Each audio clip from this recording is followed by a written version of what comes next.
Assalamualaikum warahmatullahi wabarakatuh.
إن الحمد لله نحمده ونستعينه ونستغفره ونعوذ بالله من شرور أنفسنا وسيئات أعمالنا من يهده الله فلا مضل له ومن يضلل فلا هادي له أشهد أن لا إله إلا الله وحده لا شريك له وأشهد أن محمدا عبده ورسوله يا أيها الذين آمنوا اتقوا الله حق تقاته ولا تموتن إلا وأنتم مسلمون يا أيها الناس اتقوا ربكم الذي خلقكم من نفس واحدة وخلق منها زوجها وبث منهما رجالا كثيرا ونساء واتقوا الله الذي تساءلون به والأرحام إن الله كان عليكم رقيبا يا أيها الذين آمنوا اتقوا الله وقولوا قولا سديدا يصلح لكم أعمالكم ويغفر لكم ذنوبكم ومن يطع الله ورسوله فقد فاز فوزا عظيما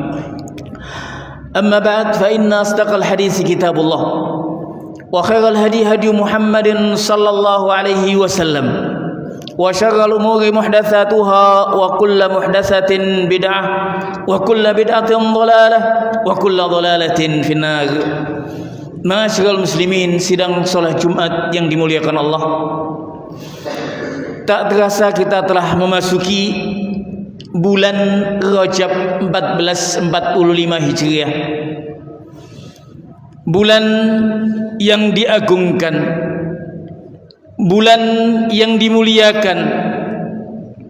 Ada 4 bulan yang Allah agungkan dan muliakan. Antara lain salah satunya adalah bulan Rajab. Lalu bagaimana kita memuliakan bulan Rajab ini? Tentunya kita memuliakan dengan amalan-amalan yang telah dituntunkan oleh Nabi sallallahu alaihi wasallam. Amalan-amalan yang disunnahkan, amalan-amalan yang telah ada contoh dari sahabat-sahabat Nabi sallallahu alaihi wasallam dan salafus saleh. Tentunya setiap kita menginginkan kebahagiaan baik di dunia maupun di akhirat. Kita senantiasa memohon kepada Allah Azza wa Jal dengan doa, Rabbana atina fid dunya hasanah wa fil akhirati hasanah. Kita memohon kebaikan di dunia dan di akhirat. Ketahuilah, manusia kelak di akhirat akan terbagi menjadi 2 golongan. Golongan as-su'ada dan golongan al-ashqiya. Golongan yang bahagia dan golongan yang sengsara. Sejenak kita renungkan ayat Al-Quran yang mana Allah Azza wa Jal tegaskan dalam surat Hud ayat 105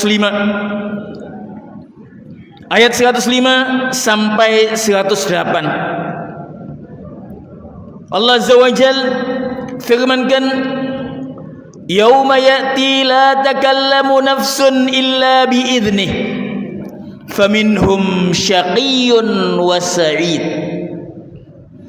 Allah Azza wa Jal jelaskan pada ayat ini, kelak di suatu hari yang mana setiap jiwa tidak akan bisa menyampaikan, menghujat kepada Allah Azza wa Jalla kecuali yang Allah izinkan. Kapan itu?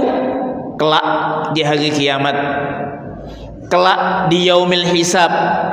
Dan di sini ada kewajiban kita mengimani akan adanya hari pembalasan, akan adanya hari akhir, akan adanya hari hisab. Kemudian Allah Azza wa Jalla menjelaskan, faminhum syaqiyyun wa sa'id. Manusia saat itu ada dua kelompok, ada dua golongan, ada yang sengsara dan ada yang bahagia. Kemudian Allah Azza wa Jalla menjelaskan siapa saja yang bahagia dan siapa saja yang sengsara. Amalladzina syaqu fa fin nari lahum fiha zafirun wa syahiq khalidina fiha ma damatis samawati wal ard illa ma syaa rabbuk inna rabbaka fa'alul lima yurid. Allah Azza wa Jalla jelaskan mereka yang sengsara. Fa ammal ladzina syaqu, mereka yang sengsara, mereka akan dimasukkan ke nerakanya Allah Azza wa Jalla. Lahum fiha zafir, mereka akan merintih, mereka akan mengeluarkan suara rintihan. Khalidina fiha, mengapa? Karena azab Allah, siksa Allah. Khalidina fiha ma damatis samawati wal ard, mereka kekal di dalamnya selama langit dan bumi kecuali Allah menginginkan. Inna rabbaka fa'alul lima yurid, artinya jika Allah menginginkan hambanya untuk dipindahkan ke surganya Allah, maka dia akan menjadi golongan yang bahagia. Inna rabbaka fa'alul lima yurid, sesungguhnya Allah Azza wa Jalla Maha pelaksana akan apa yang dia inginkan. Ayat ini menjelaskan tentang balasan Allah bagi mereka yang ingkar kepada Allah, bagi mereka yang menyekutukan Allah, bagi mereka yang maksiat kepada Allah, akan ditempatkan di neraka Allah Azza wa Jalla. Kemudian pada ayat selanjutnya, wa ammal ladzina su'idu fa fil jannati khalidina fiha ma damatis samawati wal ardu illa ma syaa rabbuk ata'an ghaira majdud. Adapun mereka yang bahagia akan dimasukkan ke surganya Allah Azza wa Jalla. Khalidina fiha, mereka akan kekal di dalamnya. Ma damatis samawati wal ardu illa ma syaa rabbuk, selama langit dan bumi masih ada kecuali Allah menginginkan yang lain. Ata'an ghaira majdud, yang mana ini adalah karunia Allah yang tidak akan terputus. Inilah mereka yang bahagia, yaitu mereka yang dimasukkan ke surganya Allah Azza wa Jalla. Kita semua tentunya menginginkan golongan yang kedua, yang bahagia. Lalu bagaimana kita mencapai surganya Allah Azza wa Jalla? Bagaimana kita bisa mendapatkan golongan-golongan as-su'ada, tergolong hamba-hambanya yang bahagia? Tentunya kita dengan mentauhidkan Allah, dengan kita iman kepada Allah, dengan kita istiqamah di atas ketaatan kepada Allah, dengan kita melakukan perintah Allah, menjauhi larangan Allah. Sungguh mereka yang iman kepada Allah, mereka yang mentauhidkan Allah, akan dijamin keamanan oleh Allah Azza wa Jalla.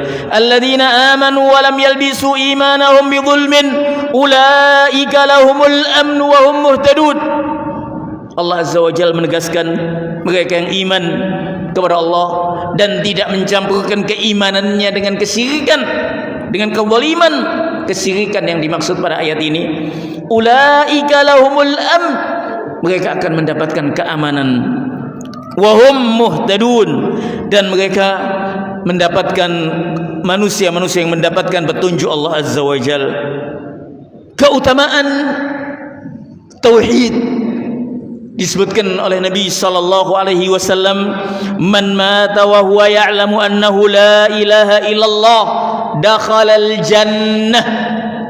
Siapa yang iman kepada Allah Azza wa Jalla, siapa yang meninggal dan dia yakin akan kalimat tauhid, mengucapkannya, mengimaninya dengan hatinya, membuahkannya dalam amalan ketaatan kepada Allah, maka dia akan masuk surganya Allah Azza wa Jalla. Dalam hadis yang lain, Nabi sallallahu alaihi wasallam menjelaskan, "Ma min 'abdin qala la ilaha illallah thumma mata ala dhalika illa dakhalal jannah.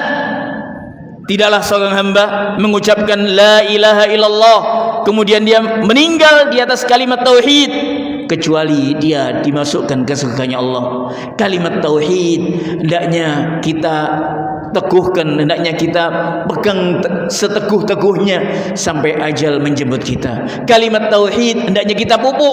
Bagaimana kita memupuk kalimat tauhid? Dengan kita meminta kepada Allah, bermohon kepada Allah Azza wa Jal as-sabat. Kita mohon kepada Allah Azza wa Jal keteguhan, karena Allah lah yang memiliki hati kita, Allah lah yang membolak-balikkan hati kita. Maka hendaknya kita senantiasa memohon kepada Allah keteguhan di atas Islam, di atas tauhid, di atas sunnah. Dan juga hendaknya kita bekali dengan ilmu tentang sunnah Nabi sallallahu alaihi wasallam, ilmu tentang kita ibadah kepada Allah Azza wa Jalla, ilmu mengenai nama-nama Allah dan sifatnya, yang kesemuanya itu akan menguatkan akidah, menguatkan tauhid kita kepada Allah Azza wa Jalla.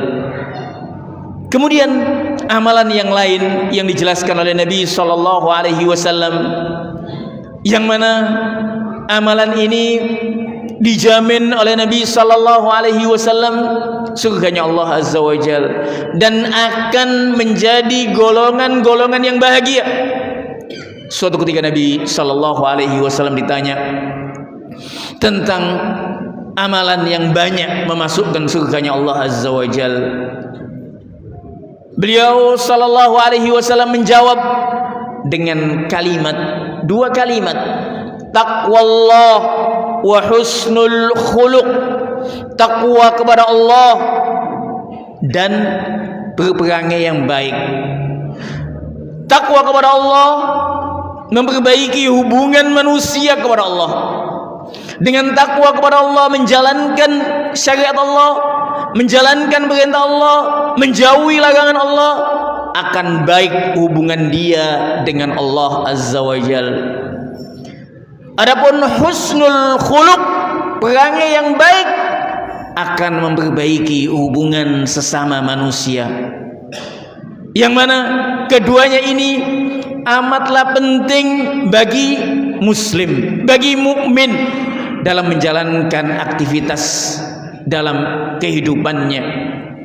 Hubungan dia dengan Allah, taqwa Allah Azza wa Jal, dan hubungan dengan sesamanya. Dan semuanya ini tak lain dan tak bukan mengisyaratkan kita untuk senantiasa membekali dengan ilmu, dengan ketakwaan. Taqwa Allah Azza wa Jal dengan ilmu amatlah erat sekali. Karena takwa Allah Azza wa Jal mengamalkan ketaatan dan meninggalkan maksiat Allah. Jika seorang tidak mengetahui amalan-amalan taat, bagaimana dia bisa mengamalkan ketaatan itu? Jika dia tidak mengetahui suatu maksiat, bagaimana dia bisa meninggalkan maksiat itu? Makanya ilmu sangatlah penting. Bekal ilmu amatlah penting untuk kita bekali masing-masing di antara kita.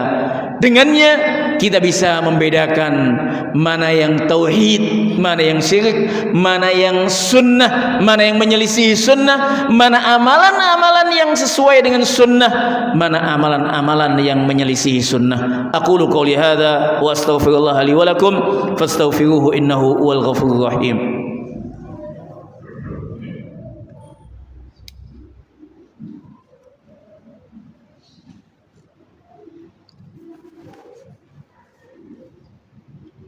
Bismillah, alhamdulillah, wassalatu wassalamu ala rasulillah wa ala alihi wa sahbihi wa man wala wa la hawla wa la quwata illa billah, amma ba'd. Pada khutbah yang kedua ini sedikit kita ingatkan pentingnya kita untuk menuntut ilmu, mempelajari ilmu, mempelajari agama Allah Azza wa Jal, untuk kita mengamalkannya. Allah Azza wa Jal menyebutkan dalam ayat bahwasanya Nabi SAW tidaklah memohon tambahan kepada Allah kecuali ilmu. Rabbi zidni ilma.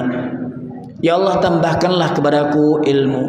Beliau pula SAW mengingatkan kita untuk senantiasa memohon kepada Allah. Bahkan doa ini diajarkan oleh Nabi SAW ketika kita di pagi hari hendak melakukan aktivitas. Allahumma inni as'aluka ilman nafi'an. Yang pertama yang disebutkan adalah ilmu yang manfaat. Pentingnya ilmu, dengannya kita mengetahui mana yang halal, mana yang haram, mana yang hak, mana yang batil, mana amalan-amalan yang sesuai dengan sunnah, mana amalan-amalan yang menyelisihi sunnah. Ilmu dalam aktivitas yang kita lakukan, khususnya ibadah kita kepada Allah, amatlah penting. Dan mendapatkan ilmu, alhamdulillah sekarang ini amatlah banyak. Tinggal kita meramaikan majelis-majelis ilmu yang di sana disampaikan qala Allah, qala Rasul, disampaikan firman Allah, disampaikan hadis-hadis Nabi SAW, disampaikan ucapan-ucapan sahabat-sahabat Nabi, baik tentang akidah, baik tentang ibadah, baik tentang muamalah, baik tentang tafsir Al-Quran, baik tentang akhlak. Sungguh telah banyak majelis-majelis ilmu, namun kadang majelis-majelis ilmu ini masih sepi dari peminat. Makanya hendaknya kita memotivasi diri kita dalam kita melakukan ibadah kepada Allah, dalam kita meninggalkan maksiat Allah, bekali dengan ilmu. Dengannya kita bisa membedakan yang hak dan yang batil, yang sunnah dan yang menyelisih sunnah. Kita memohon kepada Allah Azza wa Jalla, semoga Allah Azza wa Jalla menambahkan kepada kita ilmu yang bermanfaat, ilmu yang membuahkan amal, dan kita senantiasa diteguhkan di atas Islam, di atas sunnah sampai ajal menjemput kita. Allahumma salli ala Muhammad wa ala ali Muhammad kama sallaita ala Ibrahim wa ala ali Ibrahim innaka Hamidum Majid. Wa barik ala Muhammad wa ala ali Muhammad kama barakta ala Ibrahim wa ala ali Ibrahim innaka Hamidum Majid. Allahumma ighfir lil muslimina wal muslimat wal mu'minina wal mu'minat al ahya'i minhum wal amwat innaka sami'un qaribun mujibud da'awat. Allahumma arinal haqqa haqqan warzuqna ittiba'ah wa arinal batila batila warzuqna ijtinabah. Allahumma arinal haqqa haqqan warzuqna ittiba'ah wa arinal batila batila warzuqna ijtinabah. Allahumma inna nas'aluka ilman nafi'an wa rizqan tayyiban wa amalan mutaqabbala. Allahumma inna nas'aluka al-huda wat tuqa wal afafa wal ghina. Allahumma ati nufusana taqwaha wa zakkiha anta khairu man zakkaha anta waliyuha wa maulaha. Allahumma ighfir lil muslimina wal muslimat wal mu'minina wal mu'minat al ahya'i minhum wal amwat innaka sami'un qaribun mujibud da'awat. Allahumma ansuril mustada'afina fi kulli makan. Allahumma ansuril mustada'afina minal muslimina fi Filistin. Allahumma ansuril muslimina fi Filistin. Allahumma ansurhum ala a'daika a'dad-din. Allahumma ansurhum ala a'daika ya Allah. Allahumma ansurhum, Allahumma ansur, Allahumma ahlikil kafarata wal mulhidin al yahud wan nasara a'daka a'dad-din. Rabbana atina fid dunya hasanah wa fil akhirati hasanah wa qina adzabannar. Ya muqallibal qulub tsabbit qulubana ala dinik wa ya musarrifal qulub sarrif qulubana ala ta'atik. Wa akhiru da'wana alhamdulillahi rabbil alamin. Tsumma aqimis shalah.